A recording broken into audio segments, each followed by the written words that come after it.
All right, this is Researching Happy. My name is Dr. Matthew Iasiello, and this episode we really we talk about this kind of the marketing problem that flourishing has, or that mental well-being has. Oh, I'm noticing that I've got some vomit on my shirt. Sorry, that's from my little baby. That's okay. Should probably edit that out, but that's fine. So this marketing problem that we have in well-being, which is that, for lots of people who are out there just like us in our team, we're out there trying to convince organizations, community groups, businesses, the value of mental well-being and the value of promoting mental well-being. And unfortunately, it's often seen as a nice to have. This idea of, it'd be nice if we all were flourishing. It'd be a nice thing to have. We talk about this issue because, we talk in the episode. I'm joined with two of my colleagues at Be Wellco, Amy Smith and Joep van Agteren. And, Joep is a researcher. You've met him on the show before. Amy has a really rich background in marketing and has been a marketer for huge companies around the world. So it's been really awesome to get to know and work with Amy. And, as we've been sort of discussing the future of Be Wellco and this kind of merger, which you'll hear about, it's really been talking about, like, what is it that we do? And obviously we went with what we always say, which is that we are here to promote mental well-being. But there is actually more to the story. And that's where the kind of the marketing of this whole thing comes in, which is that, yes, we're here to promote mental well-being. We're here to reduce rates of mental illness. That's the goal. But there's something else that, as always, flies under the radar, which is that we're here to combat the problem of languishing. And so what we talk about through this conversation, and we have a lot of fun, there's a lot of laughter working at Be Wellco, which is really cool. I think you'll see that. We talk about this experience of, basically meeting and working with Amy and these initial discussions that we were having around what is it that we're actually doing?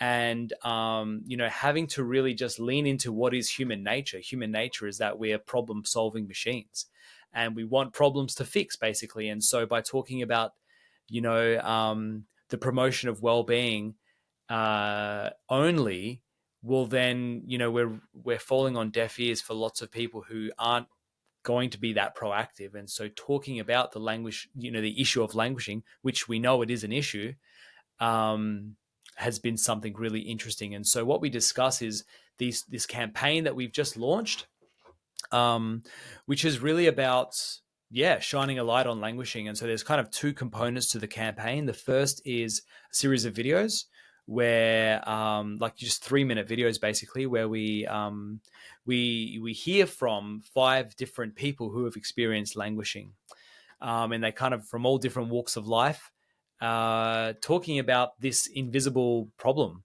As you would have heard from episode 1 with Corey Keys, where we did talk all things languishing. The other part of the episode is the other part of the other component of the campaign, which is us talking about investigating all the data that we've collected over the years at Be Wellco. So I think it's about 16,500 Australians that we've measured in terms of mental well-being as well as distress, just to look at and kind of give a bit of perspective of what does the data say about languishing. So how many people in Australia are languishing, and what are the challenges to the well-being that they report, both in their personal lives, but also in their community and in the workplace. So I think it's a really fun discussion. I think it's a very important discussion because just looking at the reception that it's had so far, the report and the videos, it's really hitting the spot, which we're so pleased to see, because obviously a lot of hard work went into it.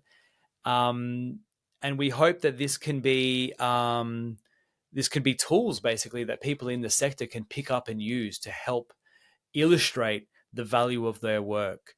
So as always, let me know what you think of the episode. Share this with someone who you think would benefit.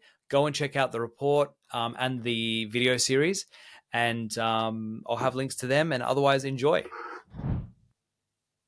All right, ready? Yes. This is going to be funny. I'm actually really nervous. Why? I don't know. All right, let's start. So, welcome. This is the first time where there's a few firsts. We've got 3 people speaking at once.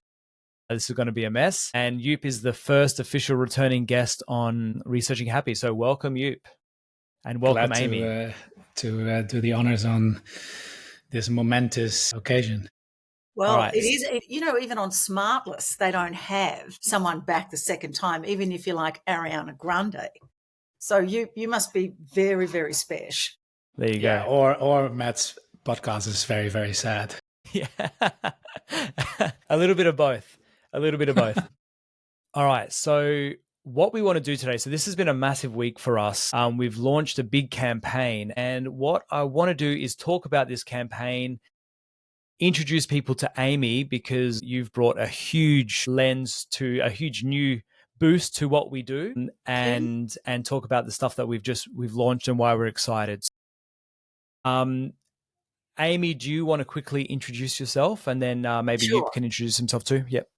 I have the title of Chief Transformation Officer at Be Wellco, which now I'm thinking, is it a bit woo-woo? I don't know. But the reality is my job is to take something and transform it into something that hopefully raises awareness of the work that Be Wellco is doing and connects it to people through various, I guess, creative ways.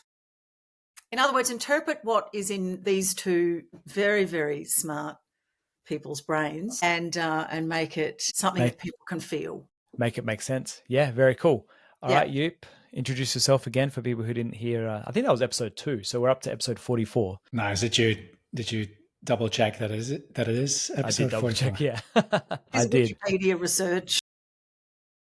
Yes. No, my name is Yoop. For those of you who didn't catch me in the second episode, I'm a long-term colleague and friend of Matt, and I am the CEO of Be Wellco, so the company that all 3 of us have the pleasure of working for, and we have an amazing team. And yeah, as Matt said, there's been quite a lot happening, so keen to have a yarn about that. Yeah, very cool. So really what I was thinking about, I've got a rough agenda, and I've really not prepped either of you two very well for this, but that's okay. At all, yeah. Well, at all is not very well. What I thought we could talk about is a little bit of this Be Wellco merger. So for people that haven't heard a lot about Be Wellco, because I haven't really talked about it heaps on the podcast, it's the new video home for the podcast on YouTube, and I recommend you go and subscribe now. But we can talk a little bit about Be Wellco, the merger, how we've then obviously been introduced to Amy through this work, and then Amy, just getting some of your feedback for someone who's come into this space relatively fresh from a very experienced other world, and hearing about what you've heard of this work and what you think we can do with it. So I don't know, let's go. So do you want to give the background of the Be Wellco sort of merger story? Yeah, we can do. I think we covered off a little bit of it in the episode we did back in the day, at least where we were. So we used to work for a company or a medical research institute called SAMRI, so the South Australian Health and Medical Research Institute. And both Matt and I were working there with a whole bunch of colleagues,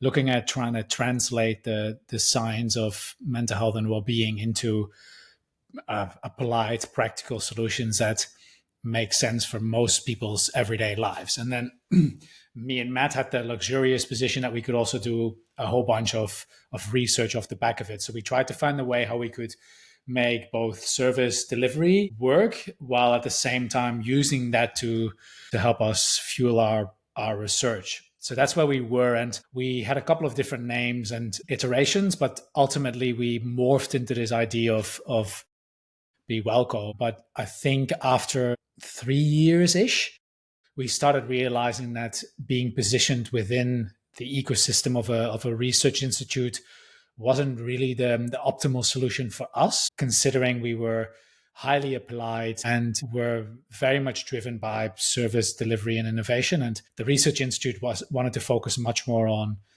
basic research, band-side research. So we decided that it was time for us to kind of move out, and that's really where the merger story that we're talking about today really kicked off. Yeah, awesome. And so, I mean, just long story short, basically, we merged with an organization in Australia called Orange's Toolkit, who did very similar. The Orange.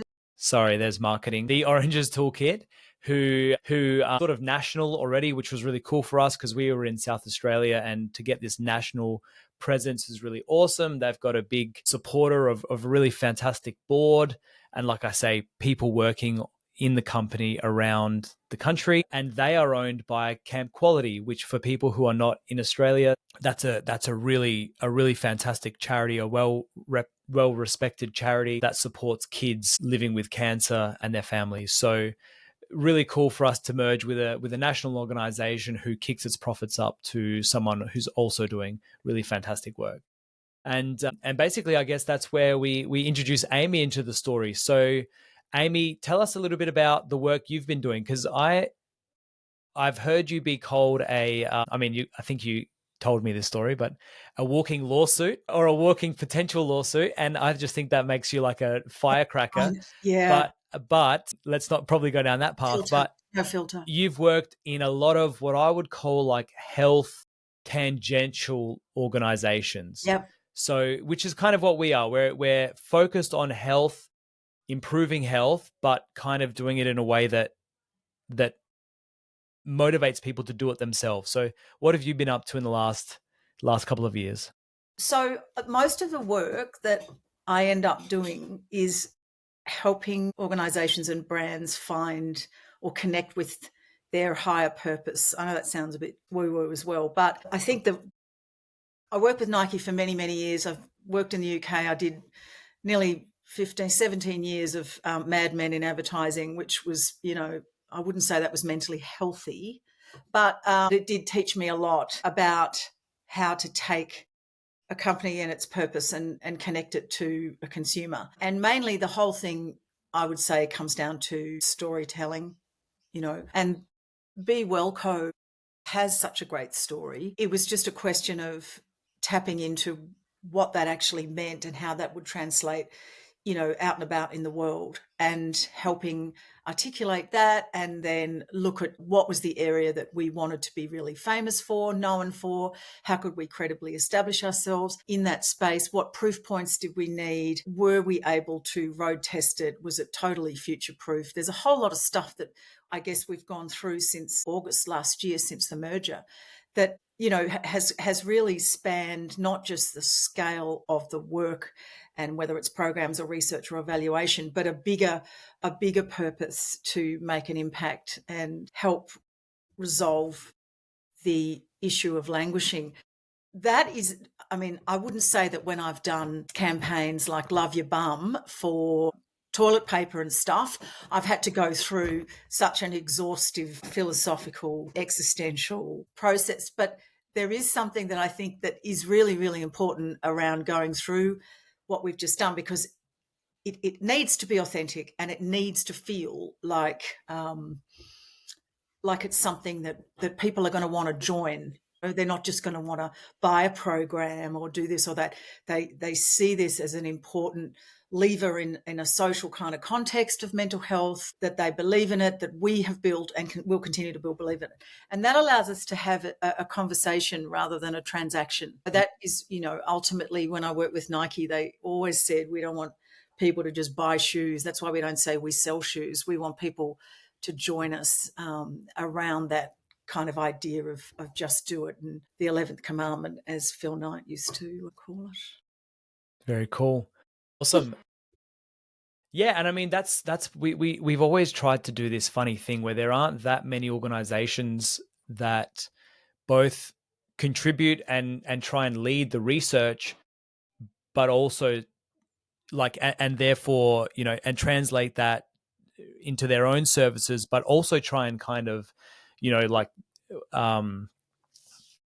prove the quality of practice from everyone else who's out there. And so you might, in a strict business sense, say these are competitors, but they're not competitors to us because we're one small piece of a big jigsaw puzzle, and we need to see improved practice basically across the board. To make it, and to be honest, if it was possible for one person to solve this or one organisation, then, we wouldn't be kind of where we're at in this space, which is something that I'm sure you can talk to much more credibly than me. But, we seem to be focusing on one end of the spectrum, and we seem to also be putting a lot of very good effort across some very well-meaning and very talented NGOs, organisations, individuals, and yet we keep seeing this problem worsen. I think there's a big distinction too between, being famous for everything you do as opposed to picking the thing that you're going to have as your sort of launch pad. You don't have to, go out in the world and say we're the best at this, and this. It's not something that people necessarily expect, but what they do want to see is, that you're doing something really transformational, and walking the talk in the area that you're saying means the most, where you think you can have the most impact. And that might mean, I'm hoping that this will be the beginning of a movement of sorts, that we can actually end up collaborating and working with a lot of other people, as you say, Maddie, because I don't think it's possible to just do it from such a narrow.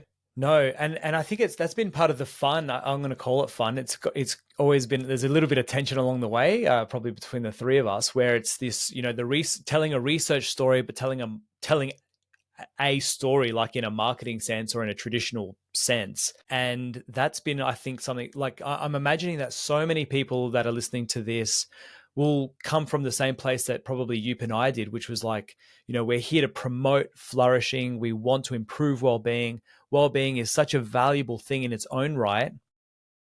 But the frustration of that message falling on deaf ears, basically, this idea of like flourishing as being perceived as a nice to have, kind of as an optional thing. Maybe we can talk a little bit about, Amy and you, like the dust ups, the dust ups, the really, we haven't had any dust ups. The productive. Well, I mean, like you coming along and saying basically like flourishing is a nice to have, but you need to tell a problem story. Like, is that? Yeah. What's the problem you're going to solve? And you was very clear on that. We've got to be seen to be solving a problem. And, then it's really around how do we position that? And I think this is if you look at the whole definition of well-being, and we've had these conversations before, you'll come at it from a taxonomy perspective. There's a big word I've learned. It's a big word. But I'll come at it and go, well, for me, it's like body and soul, in the supplement, which is the biggest supplement and has fantastic circulation. And I would never say that we would never want to be in there. But this is part of the problem, isn't it, Joep? It's like for people who are actually practicing it with a science background, the definitions are not the same. And as, say, the way it might be interpreted by someone like me.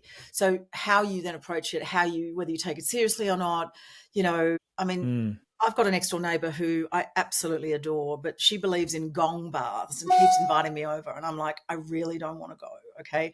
I don't want to come to a gong bath. I'm sure they're great. But, for her, it's a really important part of her week and she loves it. I've learned since being with you guys that there is a lot of science underpinning well-being that just isn't necessarily translating. Yeah, absolutely. Yeah. And then it's not even an attack at people who want to have gong baths or are trying to find different ways of making themselves feel better.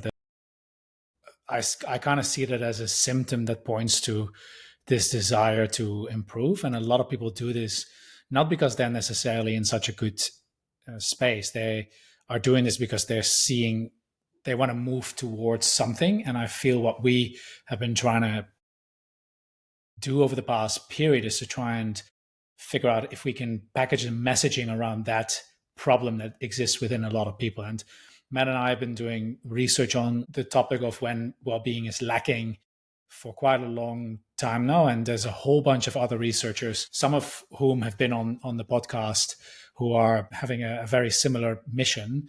But where we felt we ran into issues is trying to get people to realize, one, what that problem was, and then two, how to try and tackle it in potentially slightly more evidence-based approaches than currently sometimes are being recommended. And that's really where we were very interested in getting someone like you on board and to work with our wider team to start saying, okay, this is what the research says, but how are we going to translate this now into something that anyone wants to become a part of? And you need to have the same mindset as someone joining a Nike campaign to do that. But you have to move away from the nice to have.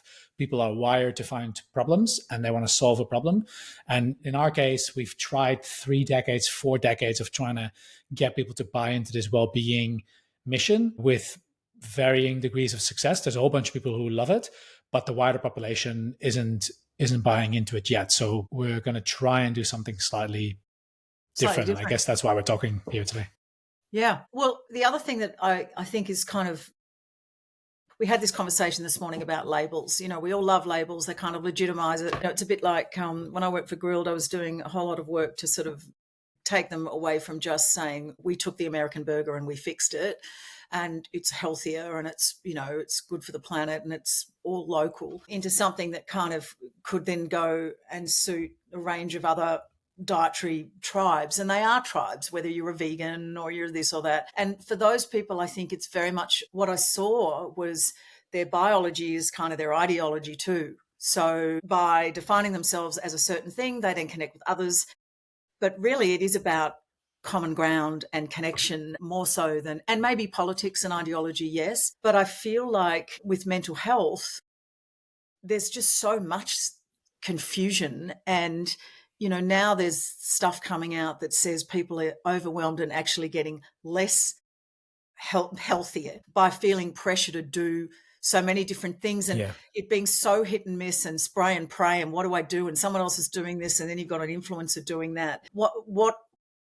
Where I think the success will lie is something, as you say, that is evidence-based but also can calibrate and can take into account that, I may not like gong baths, but I love walking hills or whatever it is. But it isn't just basic stuff. There's a thing that, Maddie, you've talked about, which is almost the first step that I think we're missing, which is there has to be some sort of self-check-in. Yeah. It isn't just go straight to the doctor and do the check-in there. And I don't know I think that's something we need to explore a lot more. When you're not quite right, or NQR as we call it, but you just don't necessarily want to lean into it. Yeah. And it speaks like, we talk about this all the time. Like in this, where I live, I grew up in the neighborhood of a girl who basically became an international sensation. I won't say her name. She became an Who did you grow? Oh, no. An international sensation. Just no. But you probably it's not like secrecy or anything, but what was made her so famous is she had a controversial kind of diet and exercise plan, and it went absolutely bonkers. She was on Oprah, I'm pretty sure. Like, it was crazy. But and then you had this whole like scientifics, kind of personal trainer community who are really upset with her because they're saying, some people are saying this was a dangerous. Sorry, Michelle. No. It doesn't matter what her name is, but the point was, like, here's someone who has sold, like, she was selling PDFs, this was ages ago. She had sold millions and millions of copies of this PDF, and it was being picked up around the world, and all these PTs were all upset, like, this is unsafe, she's got no experience, she's not blah, blah, blah.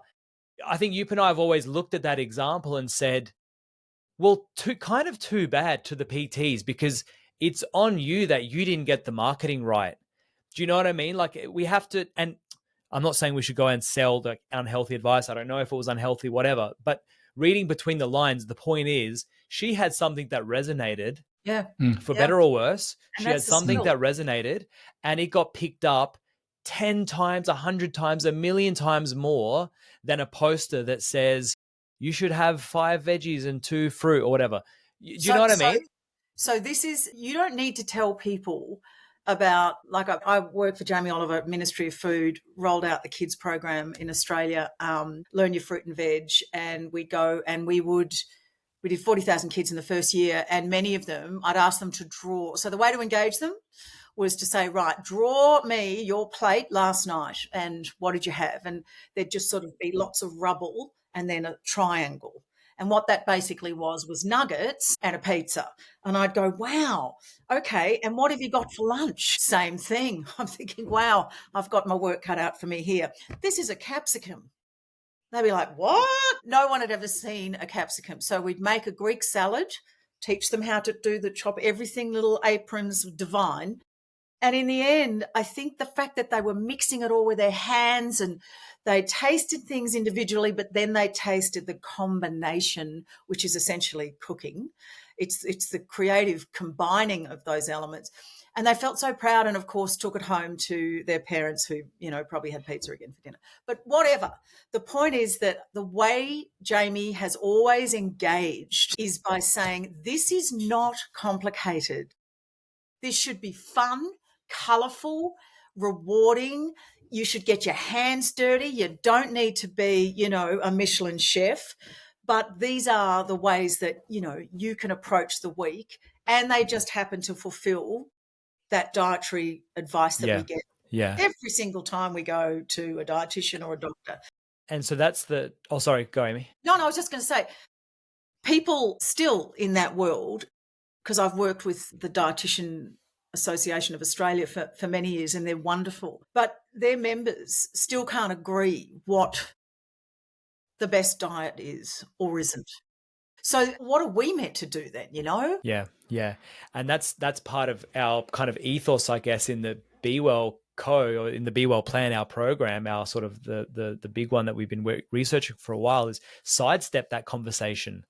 Sidestep. You're not going to land on the diet because there's no such thing. It's just not. There's no such thing. And then the other side of it, going back to the PT girl, like, lean into that. It's basically like our responsibility in health promotion to engage. It's just been the thing that's been completely missed, which I think really brings us then to languishing. That's where I'm trying to tie this in. Yeah. So rather than this idea of flourishing is a nice to have, sometimes it's actually taken the wrong way. Like, it's kind of like an impossible standard, that why are you giving me such a thing that's impossible to reach? So let's just, again, kind of sidestep that and lean into something that a lot of people are feeling. And that is kind of a label, not like it's a label like a you're this.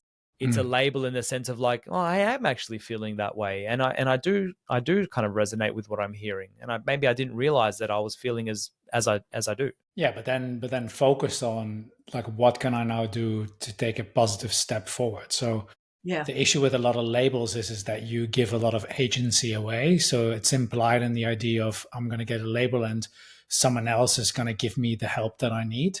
That's not the messaging that we want to be getting across to people. The key thing, I'm not sure where I heard this for the first time, but I know, Amy, you've been championing this for a while. Like, well-being is a do word. It's not something that you just easily achieve. You need to put energy into it. It's the same as parenting. It's the same as developing skills in a musical instrument or sport, learning to drive, or learning to drive. From the basic things in life to the more complicated things in life, it's a skill set that benefits from practice, experimentation, and doing. And but with happiness, there's always this idea of like, oh, I just want to be happy, and it's this end goal that you're working towards. That's just not the right way to be thinking about our mental health and well-being. And where I think languishing might help us is that you can point to a problem that you have if you articulate it well, but then you can also immediately say that this is not, we're not diagnosing you. We are giving you a method or a process for you to move yourself up out of it if you want it. So you yourself still need to make that decision. We're all adults, and you can stay in that mode, but please realize that you don't have to. Positive energy is here. And that's the self-reflection point that Amy spoke about, really, isn't it? Yeah, and maybe, that's why the campaign, we've sort of chosen to, and it's been one of those discussions, do we go, magic, logic, too much magic and it's, kind of woo-woo, too much logic and too much science and it doesn't land. You've got to emotionally engage people before they'll even accept logic. So, we're wired to see and feel. And then if it lands, we want to know more, right? So I think the campaign was very much around the faces and feelings of people experiencing this not quite right. They knew that they weren't right, their usual selves. There were many different experiences of what that kind of added up to for each of them, and they're not all the same. But they were alone. They thought they were sort of an anomaly. They didn't understand. And I think that's the piece that this is where the research comes in, because it legitimizes the fact that this is a lot more pervasive than perhaps we'd thought. And there was some relief in that for the people who contributed to this campaign. It was like, oh my God, So I'm not alone in this. We may need to explain what the campaign is, though, because there might be Yeah. a bunch of people who are tuning into this just randomly, and Okay. we're trying to go Sorry, into what we've just randos. said. That's okay. And Amy, I know if you might have to leave at some point, so you duck out whenever you need to, but it would be great before you go just to explain the campaign, the film project, and the data that goes with it. So take it away. So I guess, can I quickly interrupt you quickly? Yeah. So we've stayed. So don't take it away. So don't take it away. Just hold my breath. Yeah, hold your breath. Language is such an issue, right? And we've mucked around with, do we call this languishing? You know, we're obviously close with Corey Keyes. We people who listen to the podcast know we're big Keyes fans here, and Yeah. But you said something really funny that I've always stuck with. It's always stuck with me. You said like languishing. You know, that kind of sounds nice. Like I want to languish by the pool with a cocktail or something. And that stuck with me for ages. Funnily enough, I was talking about this. My name is Amy. I'm an alcoholic. Well, I was talking with my father-in-law about this campaign during the week, and he was like, "Languishing? That sounds. I wouldn't mind that." Yeah. And he's like, I feel like he's of a similar a vintage of yourself, and both grew up in Melbourne. So I'm wondering whether that's like a Melbourne interpretation. So there's talk languishing. Tell us about the campaign, but I don't also think I'm quite as old as your dad. Okay, so I said father-in-law. Fine. And okay. I guess you don't know how old he is, but I don't know either. But it doesn't matter. Tell us about language, because I think the language is so important. Well, that was my honours degree was in language. So I did English lit and a whole bunch of other stuff around semiotics and that whole sense of, does language create us or do we create it? And what is the impact of it? And I think we've all seen since, COVID, we've seen a whole lot of change around language. Even this morning I was reading that apparently there are like 595 locations that are, referred to Chinaman's Creek, Chinaman's Lane, Chinaman's Street. And now everyone's saying, that's derogatory. And, we, regardless of the history of the gold rush and all that sort of stuff, we've got to change them all. So language is very, very contentious.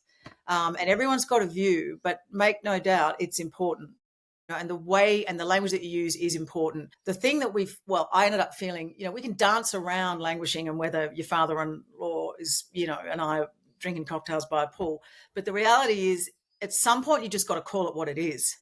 And the science has said this is it, it is called languishing. So in that sense, we kind of wanted to make sure that we bit the bullet, so to speak, and went out straight up naming it as the science has named it. And that then would be something that people would have to catch up to, but we would give it life through showing the feeling and face of it. So the word was not isolated and some sort of abstract thing that we needed to say, it's languishing, it's a problem, and get straight to what is the experience of it. So that was why we found 5 people who have languished at different stages of their lives for different circumstances, and we filmed them, and we're telling their stories, and that I think immediately takes languishing into a space where people can really relate to it, and they're not bucking against this sort of foreign word that may sound a bit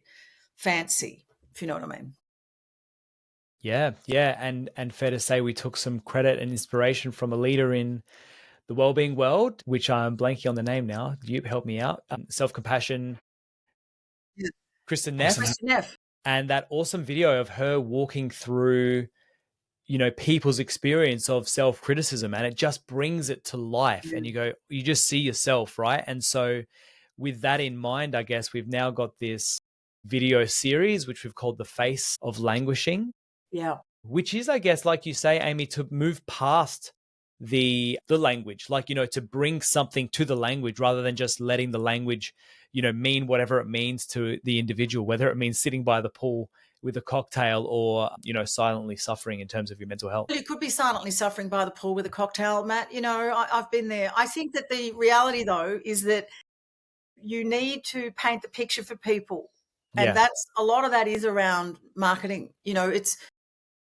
people are looking for reasons to exclude, not include more complexity. They don't want that. They've got enough. So it really comes down to putting something forward in a way that it, as you say, it lands for them from a emotional perspective. And then maybe they go, well, I know someone who is, or I have felt like that. We're not suggesting, people start running out and saying, I'm a languisher.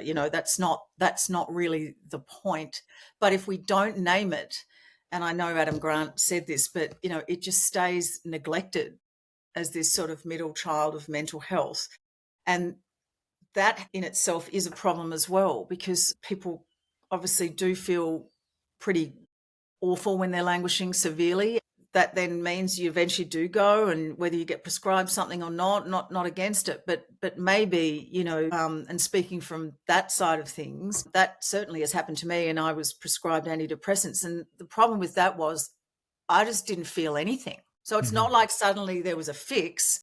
I could function better because I wasn't so buffeted by, emotions and in my case, grief. But it also wasn't a way to live. Yeah, exactly. And that's what I guess thank you for sharing that. And it's what we're hoping, to bring clarity of what is reducing mental illness, what is promoting mental well-being. They're not synonymous. That's, I think, one of the big things of our research and the dual continuum model is bringing that clarity, because once again, we need to describe it. And I think there's a lot of people who would be in your position, Amy, of going, well, the absence of positive or the absence of negative is not the presence of positive. No. And within the mental health space, I think that's also where this whole message has kind of gotten lost. So if you think about the quote by Adam Grant around the neglected middle child, it's easy for our brain to immediately go to, a problem that we need to solve. And a lot of people have put effort into that.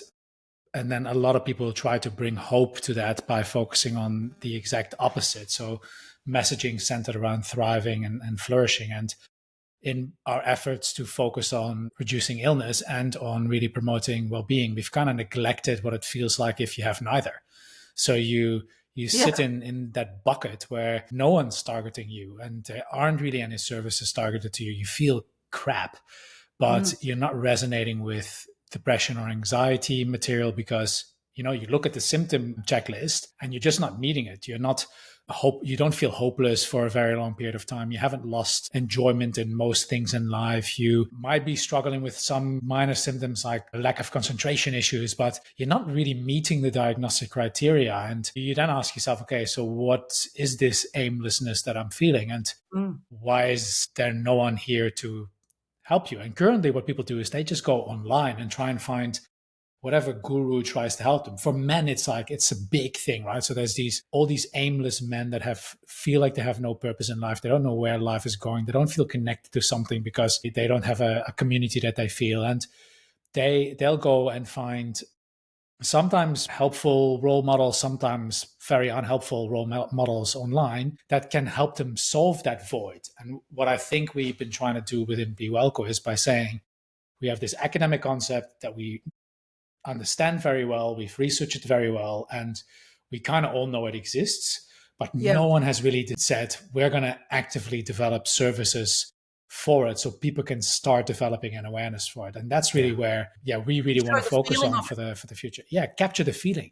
Data is not going to do it like that. We've brought out a report and we're going to talk about the report I think in a second, but no one cares about the numbers. Politicians don't care about the numbers. Decision makers don't care about the numbers. They care about the feeling. And I do really urge anyone who is listening still till this point, thank you first of all, but if you are still listening, I'm pretty sure Matt will dump the campaign links in the description. It's been great doing this with you too. It really has. Yes. No, but I mean, like it's honestly, just look at it and choose one of them, or choose the bigger video. It's like 3 minutes. It's not that much.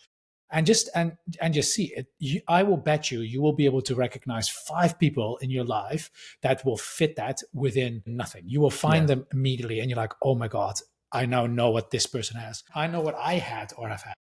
Yeah, and this is so. Brené Brown.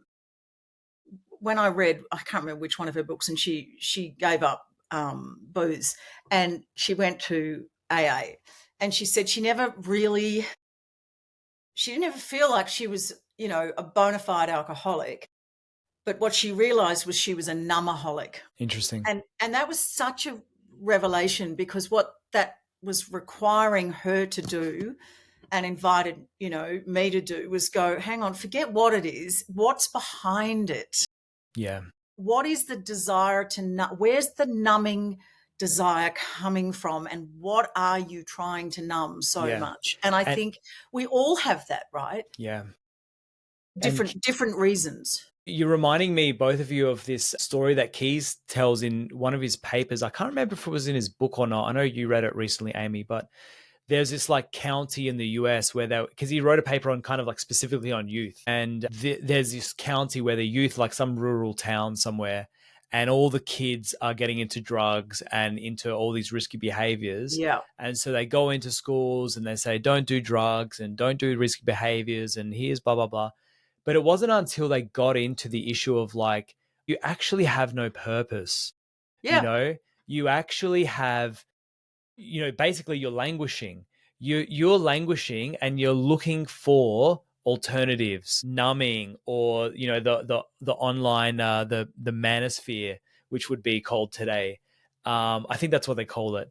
Oh my God. I was going to say looking for love in all the wrong places. Well, there's that also. But, I heard I heard someone say, I don't know if there's any truth to it, but I heard someone say recently, like, the only way to kick on desire is with a bigger desire, So I can't remember exactly how it went, but the problem is, if you've got no joy, but there's something that gives you pleasure is very tough to walk away from. Yeah. Yeah. And so meaning and purpose thing, I think, is huge. And one of the things that came up yesterday, which I think, whether we explore it now or not, but in that podcast that you did, Matt, or was the radio interview, which was, is languishing an essential part of personal development? It's a good question. I would say that it's not. It's not a normal state that you would wish on people as part of their development. But I think the reason why the journalist asked that was because of the conversation we had around self-reflection. And we all know that self-reflection is important for personal development. So I think, again, this is very nuanced, and we have to think about the language around it. We have to think about how we tell people, what it isn't as much as kind of what it is, for the danger that we've identified, which is, you're just languishing, don't worry about it. That's not what we want people to do.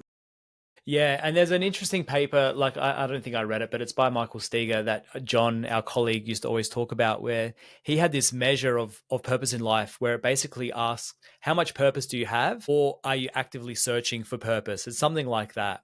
And what I think he found, and forgive me if I'm misquoting it, but basically he found that the search for meaning or purpose does actually drop your well-being, because it's hard to do, which is, I think, what I was trying to convey. Maybe I didn't do the best job, but like these things that come, like, just like going for your first run around the block, it sucks while you're doing it, but ultimately it's good. And if we're going to just avoid discomfort, we're actually not going to grow, whether that's in our fitness or in our mental health, which is another like part of the story.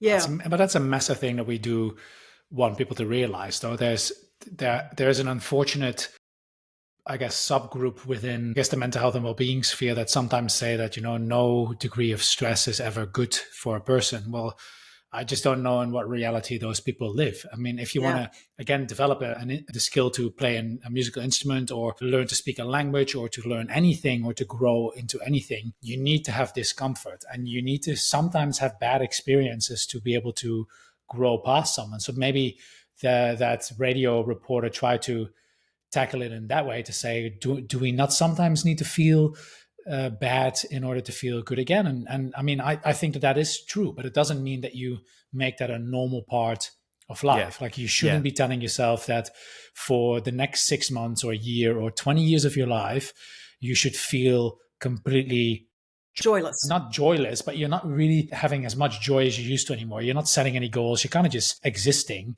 That's not really a position you should be wanting to be in for a long time. And they're two different things. We need challenges to grow, and stress to a certain point is necessary. But you also shouldn't accept that your status quo is being aimless, stuck, and just not being very satisfied with where you're at right now, because you shouldn't have to be. No, it's no way to live. No way to live.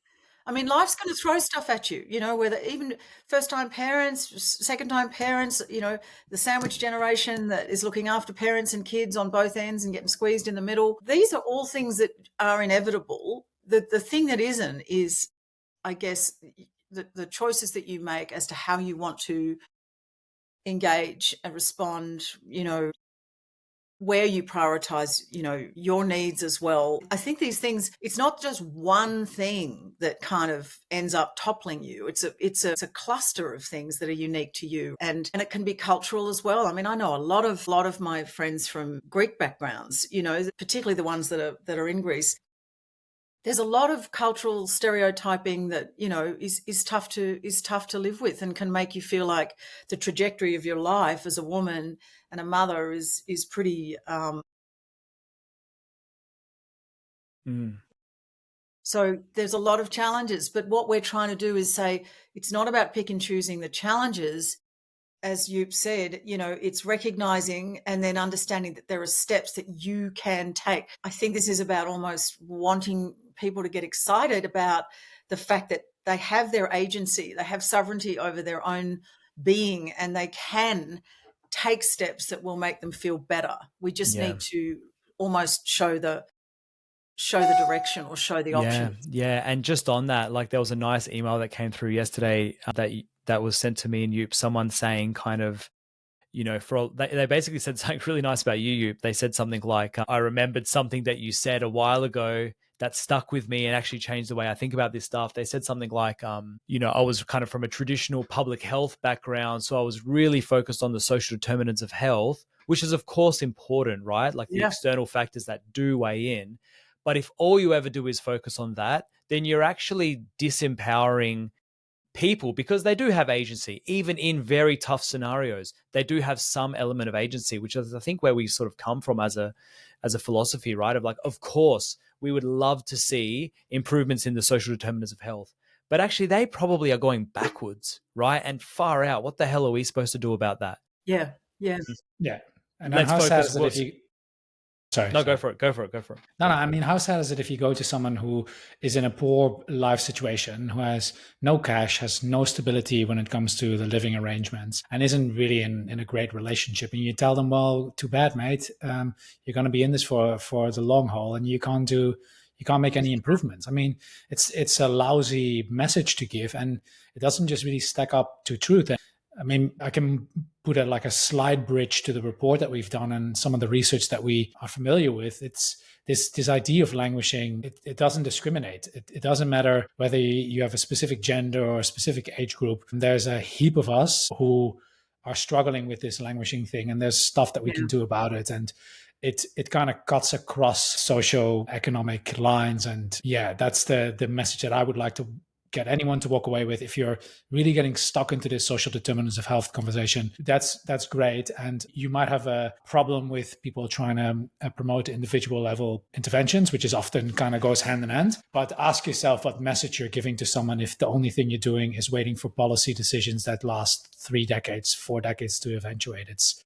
It's not the greatest message to give to someone. Very good. Amy, do you have to run? We still got you for a while? I have to go and pick up my firstborn now, and she's a handful. So this has been probably the highlight of the day.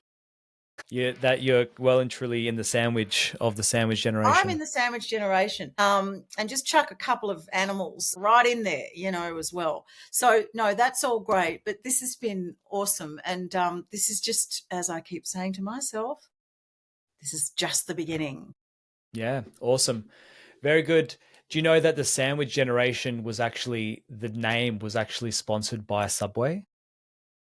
Really? No, it wasn't. It wasn't, but it should have been. That would have been some marketing genius. That was a lame joke. That was a lame joke. But a lot of people are talking about sandwiches. So I just went straight to the 6-foot sub that the tradies down the road seem to be eating and not doing any work. But let's just get on to that. Sunny Victoria. On Love you. Thank you, Amy. Thanks for having me. Thanks. Bye-bye. All right. So that was a really lame joke. I will pull up the report. So basically, like, you know, we've got the videos. Go and check it out on YouTube. Subscribe while you're there. They're only 3 minutes, right? And so actually, if I pull up, so for people who are not, I'm going to pull up the video. I'm going to pull up the report that we did, and we'll kind of explain it as we follow along, but you can find it on YouTube, or if you're on Spotify, you can watch on Spotify too. So basically the quick background, maybe we'll do like another 10 minutes, Yup, Yeah. or 15. Yeah. Basically we've pulled out everything we possibly could as kind of advocacy tools to talk about this issue of languishing. So we've got the videos, which is kind of this is what it feels like, this is what it looks like, but we do also have some data to go with it as well. And I mean, a lot of data, 16,000 Australians that we've worked with over the last couple of years. So if you're looking at the video now, you'll see the title of the report is Stuck in Neutral, Languishing and Its Impact on Australia. And you'll see these 5 faces, which are the 5 people that we spoke to in the Languishing video. So it kind of all ties in together.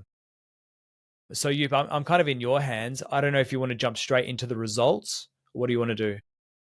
Yeah, maybe we just go and explore the four key results. Yeah, I think cool. most of your audience is kind of familiar with how we tend to set up our work. We tend to see this as a complementary approach to dealing with any distress or illness. So has nothing to do with replacing them. As you said, we're quite big proponents of the dual factor model simply because of the evidence that underpins it. So I don't think we need to do a lot of scene setting. Have a read of the introduction if that's something that floats your boat as a listener. But yeah, let's get stuck into the results. Awesome. They're pretty good. So as you see, we've just put a bit of intro, just saying like, what do we mean by languishing? What do we mean by mental well-being or positive mental health? What are the costs of languishing? Like, why should we do it? And as we keep going along, we then get into sort of the results. So yeah, a bit of background. We at Be Wellco have been measuring mental well-being and distress for a long time. And this comes from a sample of basically 16,500 Australians from around the country, mostly employed, because a lot of our work is in workplaces.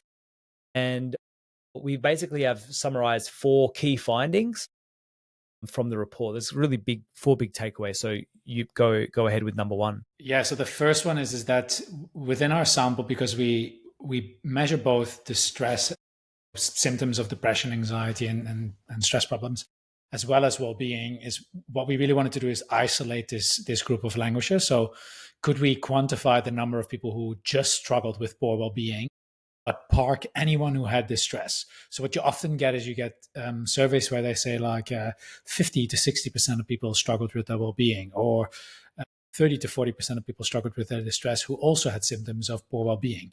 The issue is that it's very difficult to discern what is caused by what. So we wanted to see what happens if you just throw away all the people with distress.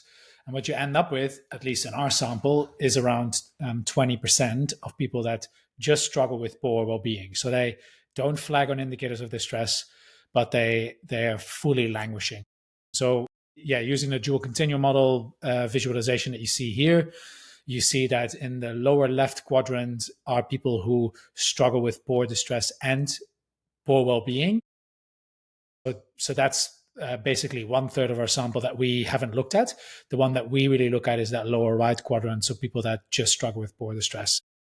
I mean, I think we put up a graph of the Australian an Australian map. Yeah. So what we try to do is we just try to say, if you're a policymaker or a stakeholder in any of the states in Australia, this is how many people that affects. Mm-hmm. Percentages sometimes do a lousy job of translating the enormity of a problem. Now we live in SA, 1.7 or 1.8 million people or something, or outside of the metropolitan area, like 350,000 people. Massive. Victoria, almost 1.4 mil. Sydney, so New South Wales, 1.6 mil. I mean, there are large numbers of people that we currently just aren't connecting with. What we say is we fly under the radar. So it's time we.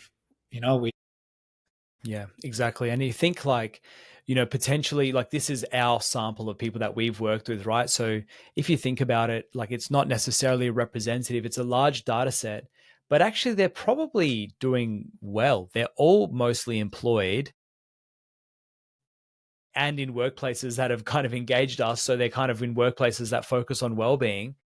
Like, it's potentially worse than this. I'm not going to say that it's definitely worse, but it's potentially worse. And so we often hear this frustration where people in this space go like, politicians don't think that this is a vote winner, because they basically just, Look at the and numbers. it's like, look at the numbers. This will Look at swing the any numbers. election. Yeah. Honestly. All right. Very cool. So yeah, and the interesting thing, like, we get into the controversy of, should we use the dual continuum model or not? The nice thing about languishing is that group exists whether you think of it as a single continuum or as a dual continuum, because this is either the 0 point if you're going from positive to negative 10, or it's this group of languishers who are those with low levels of well-being who aren't experiencing distress. And probably the other thing I wanted to say here is that if people are familiar, so we use the mental health continuum short form, which is the keys, very, very well validated measure of mental well-being. That traditionally comes with three approaches, three categories you can fall into, whether you're cutoffs, whether you're languishing, whether you have moderate well-being, or whether you're flourishing. And it's something that I think you definitely intuited a long time ago, and Corey has confirmed that with us in our conversations, that he wished he'd never called it moderate well-being, because moderate well-being kind of sounds okay. What that is the absence of flourishing, and it is languishing. And what he's traditionally called languishing is actually severe languishing. Yeah. And so what we've done is merge basically moderate and languishing. And, even those in the moderate category, we've seen from research from around the world that even as a moderate well-being person, you have an increased risk of future mental illness, like something as much as, 4 times as likely to develop a future mental illness. So to call that moderate is really quite an underestimation. Yeah. Yeah.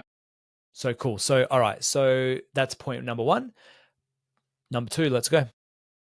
Number 2 explores the I guess the items of the mental health continuum short form. So we had a look at other specific elements of well-being that really drive this idea of languishing. And what we found is that there were 3 specific elements that were the main drivers to this problem.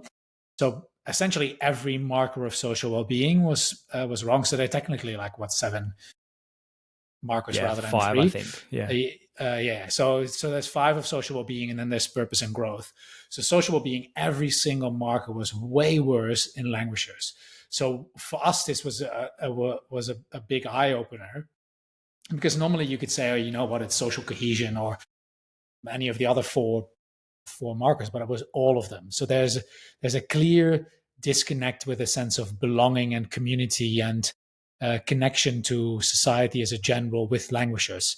And for anyone interested in social development and the development of our community or our country as a whole should pay attention to this. It's a key red flag in my opinion as to where things are headed. So social well-being is down, so belonging is affected. Also points to a clear area that we can address. Purpose, really big ones. About 1 in 11 people who were languishing lacked an obvious sense of purpose, which was much more than the people who were flourishing. And I mean, this has been written about for so long. Like Riff and Keyes have been talking about purpose for a long time. Steger, Kashdan, but even going as back early as pre Second World War, where psychiatrists were already talking about it. When it comes to logotherapy, for example, there's a massive problem in society if meaning and purpose is lacking, and we saw that very clearly. And the final one was that languishers just had a lower degree of a sense of growth, so they didn't really feel like they could develop the skills and confidence necessary to navigate life. So, 3 pretty clear areas that you want to explore if you're a stakeholder policy maker or practitioner in this space.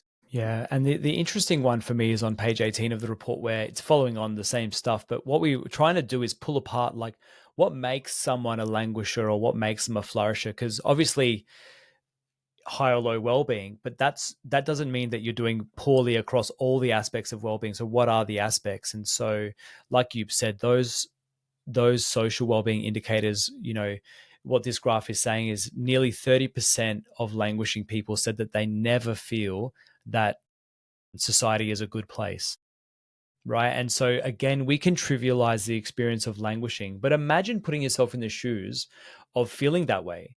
And I think I can imagine people in my life who think this. They, that's it is quite a state of suffering to feel that 20% of them feeling they never belong to a community, or 10% that they never feel that they have something important to contribute to society.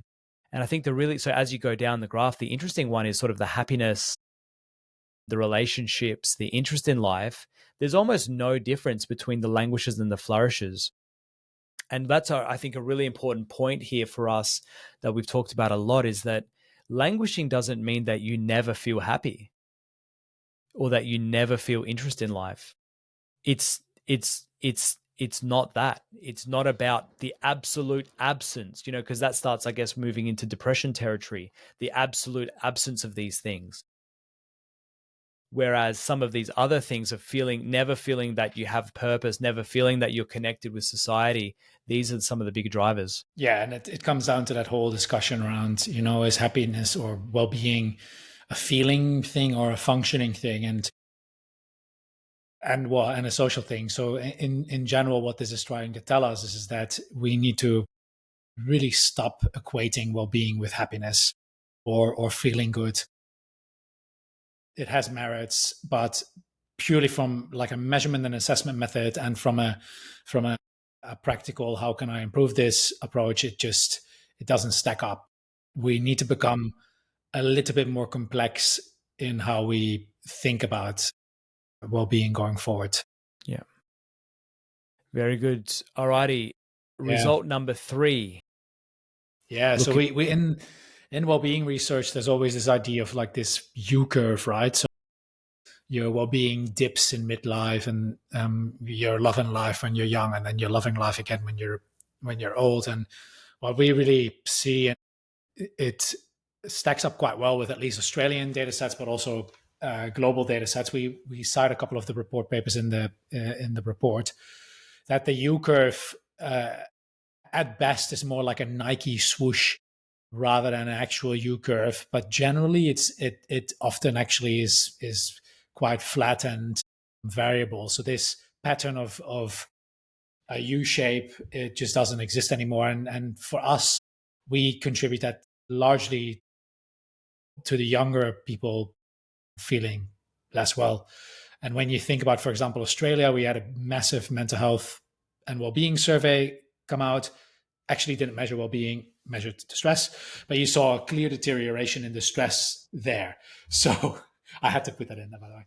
But anyway, the younger people are struggling more. They're dragging this whole thing down. And I think this gives anyone who's interested in youth policy another lever to pull, and some alternative interventions to consider when you want to go about improving it.